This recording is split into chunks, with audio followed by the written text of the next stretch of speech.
রক্তের সম্পর্ক ছাড়াও আর একটা খুব মিষ্টি মধুর বিশ্বস্ত সম্পর্ক আমাদের থাকে, সেটা হলো বন্ধুত্বের সম্পর্ক, মারাত্মক বিশ্বস্তের সম্পর্ক।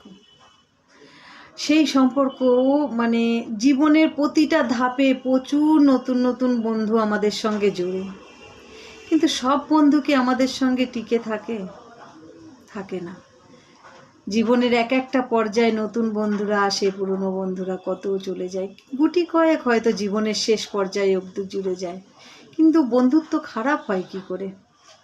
তার পার্সোনালি আমার মনে হয়, আমার যদি কোনো বন্ধুর কোনো কথা বা কোনো ব্যবহার খারাপ লাগলো, সেই কথাটা আমরা সেই বন্ধুটাকে না বলে অন্য কোনো বন্ধুকে যে বলি, এটাই আমাদের ভুল।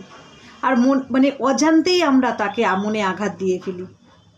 সেটা না করে আমরা যদি ডাইরেক্ট তাকে বলি, দেখ ভাই, তোর এই ব্যবহারটা আমার ভালো লাগেনি, তোর এই কথাটা আমার ভালো লাগেনি, তাহলে মনে হয় এই যে সব থেকে ভালোবাসার সম্পর্ক, সব থেকে ঘনিষ্ঠ বন্ধু মানে মিষ্টি মধুর সম্পর্কটা বিচ্ছিন্ন হবে না, নষ্ট হয়ে যাবে না।